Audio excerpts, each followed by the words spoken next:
దయాదాక్షిణ్య పూర్ణుడు, కృపాసత్య సంపూర్ణుడు, మన తండ్రియును రక్షకుడునైన యేసు ప్రభు వారి యొక్క ప్రశస్తమైన నామంలో దైవవాక్కు అనే ఈ అనుదిన ఆధ్యాత్మిక కార్యక్రమాన్ని వీక్షిస్తూ ఉన్న మీ అందరికీ కూడా నా యొక్క హృదయపూర్వకమైనటువంటి వందనాలు తెలియచేస్తూ ఉన్నాను. చాలామంది వాక్య భాగాలు మరి ఆసక్తికరంగా చూస్తూ ఉన్నారు. చాలా విషయాల్లో ఫోన్ చేస్తూ ఉన్నారు. మీ అందరి కొరకు మేము ప్రార్థిస్తూ ఉన్నాం. తప్పకుండా మీకున్నటువంటి పరిస్థితులన్నీ మాతో షేర్ చేసుకోండి. మేము మాతో ఉన్నటువంటి సంఘాలు కూడా మీ కొరకు ప్రార్థన చేస్తాము. ఈ దినము కొరకు ఒక వాక్య భాగాన్ని మనము చదువుకుందామండి. యోహాను రాసినటువంటి సువార్త 1వ అధ్యాయము 9వ వచనం. నిజమైన వెలుగు ఉండెను, అది లోకములోనికి వచ్చుచు ప్రతి మనుష్యుని వెలిగించుచున్నది. ఈరోజు మరి క్రిస్మస్లో మనం చూస్తూ ఉంటామండి, క్యాండిల్ సర్వీస్ అని మనం చూస్తూ ఉంటాం. మరి చాలామంది క్యాండిల్స్ పట్టుకొని ఆ క్యాండిల్స్ని వెలిగించిన తర్వాత కొద్దిసేపటి తర్వాత మరి ఆ క్యాండిల్స్ని మళ్ళీ ఆపేసి పక్కకు పెట్టేటువంటి విధానం మనం చూస్తూ ఉంటాం. అయితే ఇది తప్ప కరెక్టా అనేటువంటి విషయాల కొరకు నేనైతే మాట్లాడట్లేదు, కానీ దాని నుంచి ఒక ఆత్మీయ అర్థము మనం ఆలోచన చేస్తే గనక యేసు ప్రభువారు నిజమైన వెలుగు. వేరే వెలుగు అయితే మనం వెలిగిస్తే వెలుగుతుంది, మనం ఆర్పేస్తే ఆరిపోతూ ఉంది. అది కాదు, యేసు ప్రభువారంట నిజమైన వెలుగండి. ఆయన వెలుగు, ఆయన మరి నిజమైన వెలుగు అని వాక్యంలో రాయబడి ఉన్నట్లుగా మనం చూస్తాం.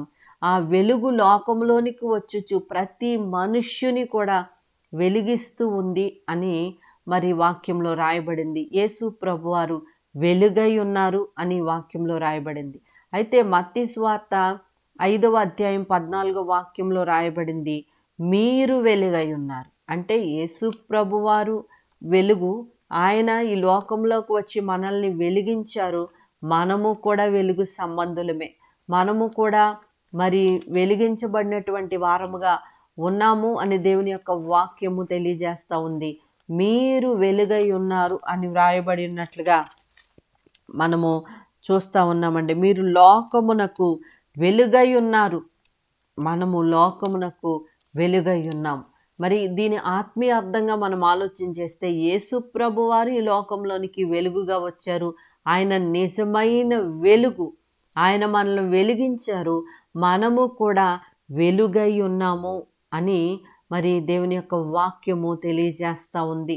అంటే మనము వెలుగై ఉన్నాము గనక మనం చేయవలసిన పని ఏంటి అని గనక మనం ఆలోచన చేస్తే 1 పేతురు పత్రిక మరి 2వ అధ్యాయము 9వ వచనంలో మనం చూస్తే గనక అక్కడ వ్రాయబడి ఉన్నటువంటి మాట గురించి గనక మనం ఆలోచన చేస్తే 1 పేతురు పత్రిక 2వ అధ్యాయము 9వ వచనం. అయితే మీరు చీకటిలో నుండి ఆశ్చర్యకరమైన తన వెలుగులోనికి మిమ్మల్ని పిలిచిన వాని గుణాతిశయములను ప్రచురము చేయ నిమిత్తము ఏర్పరచబడిన వంశమును, రాజులైన యాజక సమూహమును, పరిశుద్ధ జనమును, దేవుని సొత్తైన ప్రజలునై ఉన్నారు. మనము వెలుగై ఉన్నాము.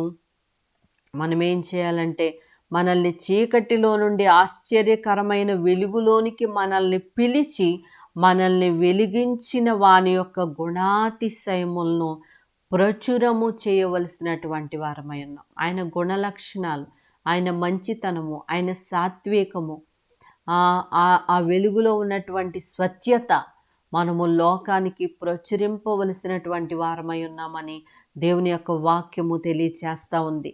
ఇంకా మనం చూస్తూ ఉన్నప్పుడు ఫిలిప్పీలకు రాసినటువంటి పత్రిక 2వ అధ్యాయము 6వ వచనంలో గనక 2వ అధ్యాయము 16వ వాక్యంలో గనక మనం చూస్తే అక్కడ రాయబడి ఉన్నటువంటి మాట ఏంటంటే మనము జ్యోతి వలె ఉండాలట. జీవవాక్యాన్ని చేత పట్టుకొని జ్యోతి వలె ఉండాలి అని వాక్యంలో రాయబడి ఉన్నట్లుగా మనం చూస్తూ ఉన్నామండి. ఫిలిప్పి 2:16లో ఈ మాట రాయబడింది, లోకమందు జ్యోతుల వలె జీవవాక్యము చేత పట్టుకొని మనం కనబడాలట. మనం లోకానికి వెలుగుగా జ్యోతుల వలె దేవుడిచ్చినటువంటి వాక్యాన్ని పట్టుకొని దేవుని కొరకు వెలుగుతూ ప్రకాశిస్తూ అనేక మందిని వెలిగించేవారుగా ఉందాము.